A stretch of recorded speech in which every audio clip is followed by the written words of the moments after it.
question that about Eid Milad-un-Nabi.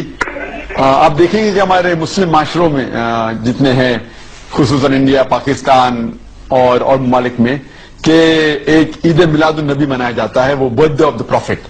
اور اگر آپ دیکھیں گے یہ 12 ربیع اول ہے، اور جہاں تک کہ ہمیں حدیث کی روشنی میں ہمیں یہ ثابت نہیں ہوتا ہے کہ محمد صلی اللہ علیہ وسلم نے کبھی اپنا سالگرہ بنائے، یا صحابہ نے یا تائین یا تبع تائین نے کبھی ان کا سالگرہ بنائے.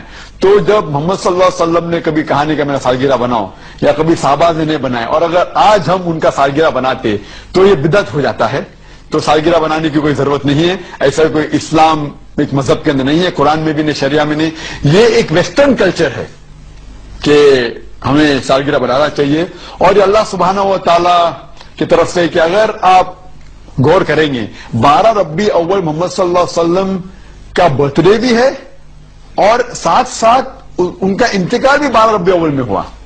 تو اگر میں آپ سے پوچھوں گا کہ 12 ربیع اول ان کا ڈیتھ اینیورسری بنا رہے برتھ اینیورسری بنا رہے، تو اللہ سبحانہ و تعالیٰ جیسا کہتے ہیں مکرو مکر اللہ واللہ خیر الماکرین، سورہ ال عمران میں سورہ نمبر 3 آیت نمبر 54 میں، کہ انہیں پلان کیا اور پلاٹ کیا، اللہ سبحانہ و تعالیٰ نے بھی پلان کیے، اور اللہ از دا بیسٹ آف پلانر.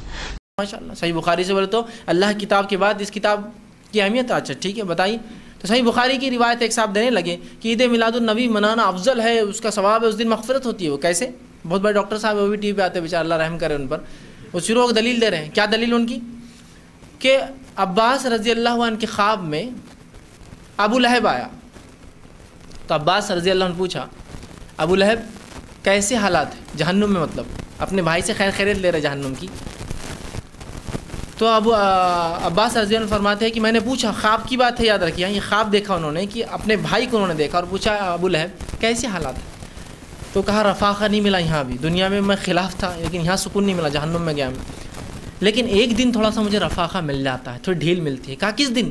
تو کہا پیر کے دن. تو کہا کیوں؟ تو کہا میں نے اللہ کے رسول صلی اللہ علیہ وسلم جب پیدا ہوئے تو اس کی خوشی میں اپنی باندی صوبیہ کو آزاد کیا تھا. اس کی غلام تھی، لونڈی تھی، اس نے بھتیجا مجھے پیدا ہوا، اس کی خوشی میں ایک لونڈی کو آزاد کر دیا تھا. ان کا طریقہ تھا کہ کچھ نہ کچھ صدقہ خیرات، اولاد کی پیدائش تھی تو اپنے بھائی کو بچہ ہوا تو ابو لہب کو خوشی ہوئی کہ بھتیجا ہوا مجھے، ایک لونڈی صوبیہ کو آزاد کر دیا. تو کہا صوبیہ کو چونکہ میں نے اللہ کے رسول صلی اللہ علیہ وسلم کی پیدائش پر آزاد کیا تھا، بس اس دن مجھے رفاقہ ملتا ہے، اتنے دن ڈھیل ملتی ہے. سبحان اللہ. جب ابو لہب کو مل سکتی ہے تو پھر ہمیں کیا؟ نعرے شروع کر والی ہے. جس کو ابو لہب کی سنت پر عمل کرنا ہے تو وہ کرے، پھر لونڈی آزاد کرے، پیسہ دے.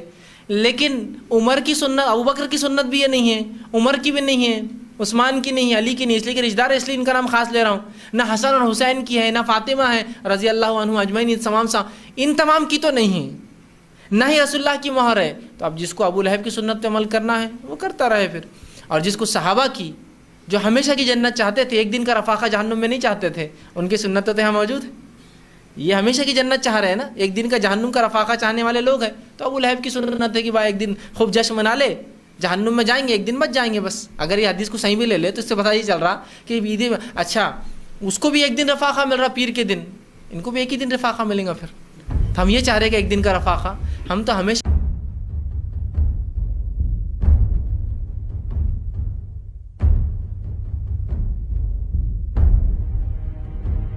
Mawlid is proven from the practice of 30,000 companions, 30,000 Sahaba.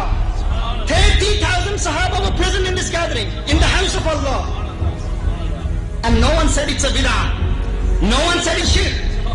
And Sayyidina Abbas radiyallahu ta'ala anhu, the companion of Rasulullah sallallahu alayhi wa sallam, the uncle of the beloved of Allah sallallahu alayhi wa sallam, he recited the Mawlid of the Prophet of Allah sallallahu alayhi wa sallam. اس بے عیب آقا میں تو نے عیب کیسے تلاش کیے؟ اس عیب عیب آقا سے پیار کا دعویٰ بھی ہے. کہتا ہے مجھے پیار ہے، پھر کہتا ہے علم غیب نہیں جانتے. کہتا ہے مجھے پیار ہے، پھر کہتا ہے نور نہیں ہے. کہتا ہے مجھے پیار ہے، پھر کہتا ہے حاضر و ناظر نہیں ہے. کہتا ہے مجھے پیار ہے، پھر کہتا ہے وسیلہ مصطفیٰ جائز نہیں ہے. کہتا ہے مجھے پیار ہے، پھر کہتا ہے یہاں سے صدا سنتے نہیں ہے. کہتا ہے مجھے پیار ہے، کہتا ہے زندہ نہیں ہے. میں کہتا ہوں تو اپنے پیار کے حوالے سے ارتباط کا شکار ہے، ذہنی خلش کا شکار ہے. تو جھوٹا مدعی ہے پیار کا، تجھے پیار ہوا ہی نہیں. اگر پیار ہوتا تو دل سے کہتا تو زندہ ہے ورنہ، تو زندہ ہے ورنہ. میرے چشمے عالم سے چھپ جانے والے. یہ اپنے حوالے سے ہے. آقا کی ذات کے حوالے سے نہیں ہے. وہ ہلکا یاراں تو بریشم کی طرح نرم، رزم حق کو باطل ہو تو فولاد ہے مومن. آقا کی ذات کے بارے میں نہیں، آقا کی ناموس کے حوالے سے نہیں. کچھ لوگ کہتے ہیں ہمارے آقا سب کو معاف کر دیتے تھے تو ہم بھی آقا کے دشمنوں کو معاف کر دیں گے. میں نے کہا آقا سب کو معاف کرتے تھے، اس سے سنت کیا ہے کہ آپ بھی اپنے دشمنوں کو معاف کریں. ہمارے ہاں مسئلہ الٹ ہے. کہا جاتا ہے آقا ہر دشمن کو معاف کرتے تھے تو ہمیں بھی آقا کے ہر گستاخ کو معاف کرنا چاہیے. الیاذ باللہ. عقل کے اندو، عقل کے ناخن لو، آقا کی سنت سے یہ سبق حاصل کرو. کوئی تمہارا دشمن ہے تو اسے معاف کر دو، کوئی تم سے دشمنی کرے اسے معاف کر دو. آقا کا دشمن ہے تو ہم بدلہ لیں گے. ہمارا مسئلہ کیا ہے، ہمارا ایشو کیا ہے؟ کوئی آقا سے دشمنی کرتا ہے تو ہمیں سنت یاد آ جاتی ہے، کوئی ہم سے دشمنی کرتا ہے تو ہم بدلہ لے لیتے ہیں. ہاں آقا کا دشمن ہے تو سنت یہ ہے پھر آقا کے صحابہ کی تعلیمات پر عمل کرو. اور آقا کے صحابہ کیا کرتے تھے؟ وہ یوں نہیں کہتے تھے ارے وہ بھی ہماری طرح ہیں، وہ بھی انسان ہیں، وہ بھی اچھے لوگ ہیں، وہ بھی قرآن پڑھتے ہیں، بڑے نازک طبیعت والے ہیں، بڑے اچھے لوگ ہیں، اچھی اچھی باتیں کرتے ہیں. مانا کہ وہ نازک ہیں، نازوں سے پلے ہیں، ہم کیوں نہ جلائیں ان کو، ہم بھی تو جلے ہیں، ہم بھی تو جلے. ہاں وہ بغض کی آگ سے جل رہے ہیں، ہم عشق کی آگ میں جل رہے ہیں. ان کی جلن انہیں مبارک، ہمیں ہماری جلن مبارک. ان کی جلن انہیں جہنم کا ایندھن بنائے گی اور ہماری جلن کیا ہے؟ ہم آقا کے ساتھ جنت میں جائیں گے کیونکہ ہم رسول اللہ کے، جنت رسول اللہ کی.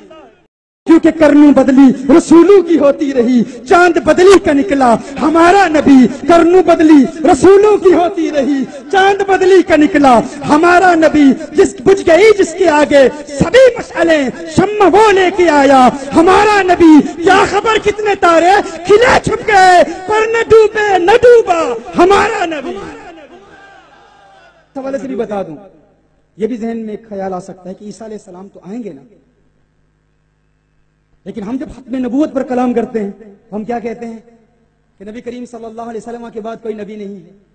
حضور نے ارشاد فرمایا لا نبی بعد. کیونکہ میلاد کی محفل ہے تو میلاد کے حوالے سے ایک نقطہ آپ کی سماعتوں کی نظر کرتا ہوں. لا نبی بعدی، ہم کہتے ہیں لا نبی بعدی. حضور نے ارشاد فرمایا میرے بعد کوئی نبی نہیں ہے. تو کہا جاتا عیسیٰ علیہ السلام تو آئیں گے نا. تو عیسیٰ علیہ السلام آئیں گے، تم کہتے ہو لا نبی بعدی، کا مطلب یہ ہے کہ حضور کے بعد کوئی نبی نہیں ہے. اب جو ختم نبوت کا اعتقاد نہیں رکھتے مرزائی یہ کہتے ہیں کہ لا نبی یا بعدی تم کہتے ہو، تم اگر اس حدیث کو مانتے ہو تو بتاؤ عیسیٰ علیہ السلام بھی تو آئیں گے نا. اس کا جواب کیا ہے؟ اس کا جواب یہ ہے کہ اس کی ترکیب پر علماء غور کریں. لا نبی یا بعدی، لا نفی جنس کا ہے، نبی یا اس کا اسم ہے، اور بعدی کا متعلق ہم کیا نکالیں گے؟ اگر کوئی کہے ثابت نازل لا نبی ثابت بعدی، میرے بعد کوئی نبی ثابت نہیں ہے یا کسی نبی کا نزول نہیں ہوگا، نازل نہیں ہوگا، تو وہ اعتراض کریں گے نا. وہ کہیں گے کہ عیسیٰ علیہ السلام کا نزول تو ہوگا. تو متعلق کیا ہونا چاہیے؟ ایک بہترین متعلق جو آج کی اس محفل سے مناسبت بھی رکھتا ہے وہ یہ ہے لا نبی مولود بعدی. لا نبی مولود بعدی، میرے بعد کسی نبی کا میلاد نہیں ہوگا میرے بعد. اسی لیے ہم محافل میلاد کا انعقاد کرتے ہیں. میلاد کی محافل کا انعقاد کرتے رہو، آقا کی عظمتوں کے ترانے الاپتے رہو، محافل میلاد میں آیا کرو، لوگوں کو بتایا کرو اب آقا کا میلاد ہو گیا ہے، عیسیٰ آئیں گے، ان کا نزول ہوگا، ان کا میلاد نہیں ہوگا. اسی لیے میں کہا کرتا ہوں میلاد منانے والے ہی حقیقتاً ختم نبوت کے عقیدے کے محافظ ہیں. جو میلاد کا منکر ہے اس کا عقیدہ ختم نبوت سے کوئی تعلق ہی نہیں ہے.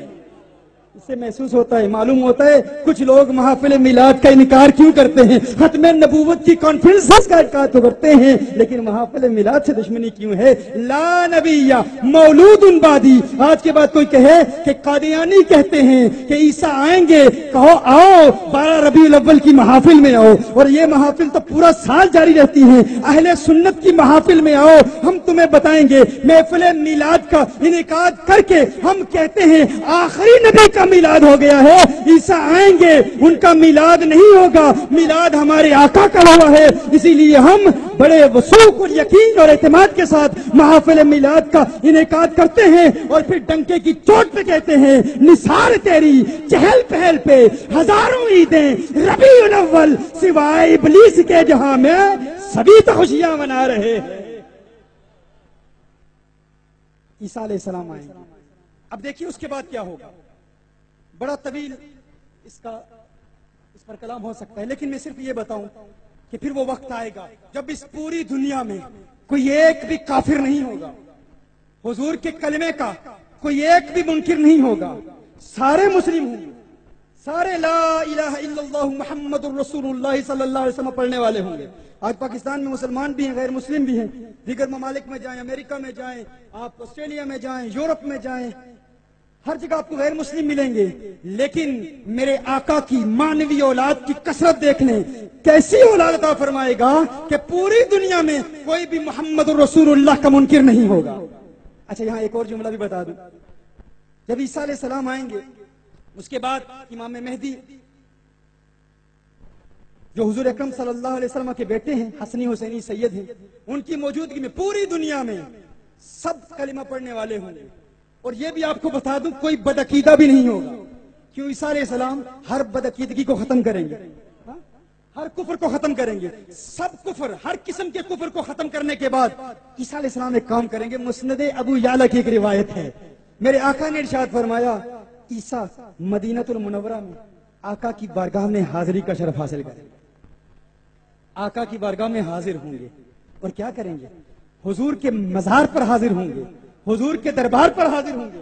میرے آقا نے ارشاد فرمایا، اور اس حدیث کے سارے رجال صحیح ہیں، مسند ابی یعلا کی اس روایت کے، میرے آقا ارشاد فرماتے ہیں، میں نے کہا نا دنیا میں کوئی کافر نہیں ہوگا، اور دنیا میں کوئی بدعقیدہ بھی نہیں ہوگا، کوئی گمراہ بھی نہیں ہوگا، کیونکہ عیسیٰ علیہ السلام ہر گمراہی کا خاتمہ کریں گے، میرے آقا کے دربار پر جائیں گے، آقا کی بارگاہ میں درود و سلام کے گجرے نچھاور کریں گے، آقا کو پکاریں گے۔ ایک بات تو یہ واضح ہو جائے گی، جو کہتا ہے مدینہ المنورہ کا سفر کرنا ناجائز ہے، عیسیٰ علیہ السلام کہیں گے میں اللہ کا نبی ہوں، میں کہتا ہوں جائز ہے، میں تو جا رہا ہوں، مجھے دیکھو۔ اور فقط جائیں گے نہیں، میرے آقا کی بارگاہ میں جا کے میرے آقا ارشاد فرماتے ہیں لئن قام علی قبری فیقول یا محمد، حضور کی قبر پہ جا کے حضور کو پکاریں گے، یا رسول اللہ کے ترانے الاپیں گے، یا رسول اللہ کہیں گے، حضور کو پکاریں گے۔ حضور نے ارشاد فرمایا مت سمجھنا کہ میں جواب نہیں دوں گا، جو کہتا ہے حضور مر کر مٹی میں مل گئے ہیں الیاذ باللہ، ایسے گستاخ کی بات نہ ماننا۔ دیکھو سچا عقیدہ دینے کے لیے عیسیٰ علیہ السلام آئیں گے، حق اور باطل کے مابین حد فاصل وضع کر دیں گے، حد امتیاز واضح کر دیں گے کہ اللہ کا نبی آیا ہے، عیسیٰ علیہ السلام آئے ہیں، حضور کی بارگاہ میں حاضر ہوئے ہیں۔ حضور نے فرمایا وہ یا رسول اللہ کہیں گے، حضور کو پکاریں گے، لأجیبنہ، اور یہ مت سمجھنا میں جواب نہیں دوں گا، میں ضرور جواب دوں گا۔ گویا کہ عیسیٰ علیہ السلام بھی آ کر بتائیں گے ہر نادان انسان تجھے سارے بتاتے رہے، مجددین بتاتے رہے، مجتہدین بتاتے رہے، فقہا بتاتے رہے، علماء بتاتے رہے، مفسرین بتاتے رہے، یہ لبیک یا رسول اللہ کی صدا حق پر مبنی ہے، یہ سچا نعرہ ہے، یہ سچا ترانہ ہے، اسے ورد زبان بنا لو۔ ارے تم نے مہر علی کی نہیں سنی، تم نے احمد رضا بریلی کی نہیں سنی، اب تو مان جاؤ اللہ کا نبی عیسیٰ آیا ہے اور بتا رہا ہے کہ لبیک یا رسول اللہ کا نعرہ عین دین اسلام کے مطابق ہے۔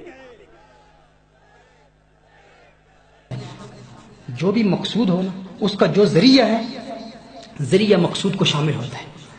اگر کوئی شخص کہے مجھے نماز سے بہت محبت ہے، نماز سے بہت پیار ہے، لیکن میں وضو کو نہیں مانتا،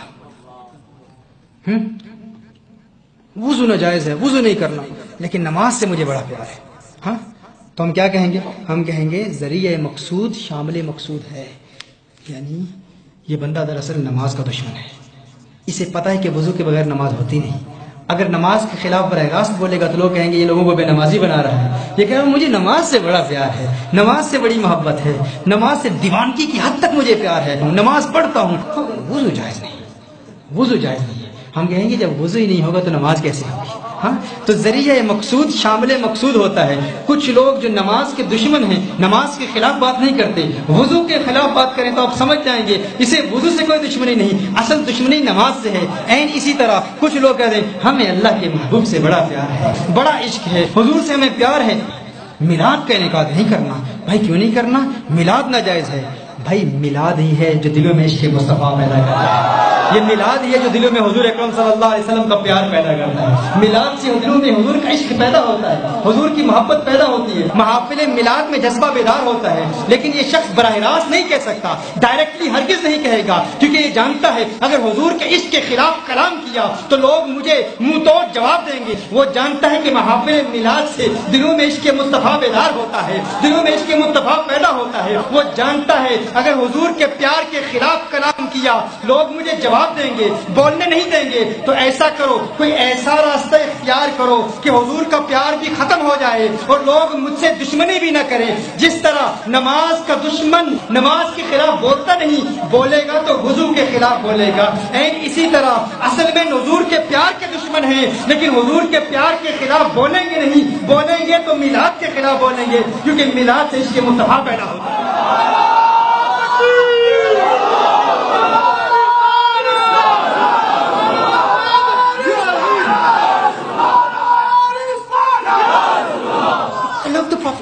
We love the Prophet sallallahu alaihi wasallam. We love Rasulullah sallallahu alaihi wa alihi. We love the Prophet sallallahu alaihi wasallam more than you, akhi. مولد Zubaida. غیر مسلموں کو دین اسلام کی دعوت دینا. میلاد ہم کیوں مناتے ہیں پتہ ہے آپ کو؟ سیدنا عباس رضی اللہ تعالیٰ عنہ حضور اکرم صلی اللہ علیہ وسلم کی بارگاہ میں عرض کرتے ہیں یا رسول اللہ صلی اللہ علیہ وسلم، آقا باقی سب صحابہ آپ پر بعد میں ایمان لائے، میں تو آپ کو میلاد کے وقت سے دیکھ رہا ہوں.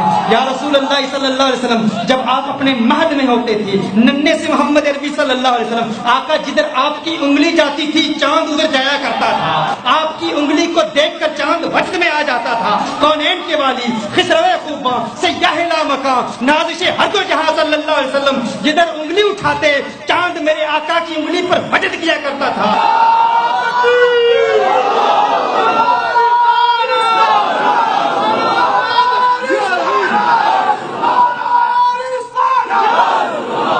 آج غیر مسلم کہتا ہے حضور اکرم صلی اللہ علیہ وسلم دنیا میں تشریف لائے، حضور نے ملک شام میں جا کر ایک دانشور سے ملاقات کی، اس نے حضور کو سب کچھ پڑھا دیا. حضور کا علم اپنا علم تو نہیں ہے. حضور اکرم صلی اللہ علیہ وآلہ وسلم نے دنیا کو علیاذ باللہ دھوکہ دیا ہے. حضور نے بہت زیادہ علم پڑھا. حضور اکرم انٹلیکچوئل تو تھے، لیکن حضور اکرم صلی اللہ علیہ وسلم اللہ کے نبی نہیں ہیں. میں کہتا ہوں اسلام پر اعتراض کرنے والوں نے جب بھی اسلام پر اعتراض کیا کس بنیاد پر کیا؟ انہوں نے کہا حضور اکرم صلی اللہ علیہ وسلم بڑے سمجھدار تھے، بڑے دانشور تھے. حضور اکرم صلی اللہ علیہ وسلم نے معاشرے سے بہت کچھ سیکھا. حضور اکرم صلی اللہ علیہ وسلم دانشور تو تھے، نبی نہیں تھے. میں کہتا ہوں حضور دانشور تھے. ان لوگوں کے لیے سب سے بڑا جواب یہ ہے حضور اکرم صلی اللہ علیہ وسلم کہ میلاد کے وقت کے معجزات کا جواب تم دو.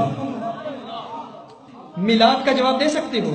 جب میلاد ہوا، حضور دنیا میں آئے، حضور اکرم صلی اللہ علیہ وسلم کی تشریف آوری دنیا میں ہوئی. حضور اکرم صلی اللہ علیہ وسلم اس وقت آسمانوں میں سیر کر رہے ہیں. سیدہ آمنہ فرماتی ہے ننھے محمد عربی صلی اللہ علیہ وسلم ابھی دنیا میں آئے ہیں، میں دیکھتی ہوں آسمانی مخلوقات آتی ہیں، حضور کو اٹھاتی ہیں، بادلوں میں لے جاتی ہیں، بادلوں سے تعارف ہوتا ہے، جنات سے تعارف ہوتا ہے، انبیاء سے تعارف ہوتا ہے، ملائکہ آتے ہیں، نازل ہوتے ہیں، آقا کا دیدار کرتے ہیں. جنت کی حوریں آ رہی ہیں، آقا کا دیدار کر رہی ہیں. جنت کی حوریں آقا کے حسن کو دیکھ کر آقا کی عظمتوں کے ترانے الاپ رہی ہیں. میں کہتا ہوں جس نن مسلم کو، جس غیر مسلم کو میں نے یہ جواب دیا اس نے فوراً تسلیم کر لیا. ارے جو دنیا میں آ کر ایسے معجزات دکھاتا ہے وہ دنیا سے نہیں سیکھتا، وہ اللہ سے سیکھ کے آیا.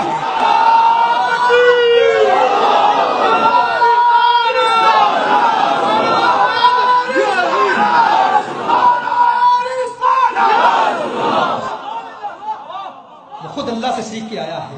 اسی لیے عباس رضی اللہ تعالیٰ عنہ فرماتے یا رسول اللہ صلی اللہ علیہ وسلم آپ کے میلاد کو دیکھ کر میں مسلمان ہو گیا.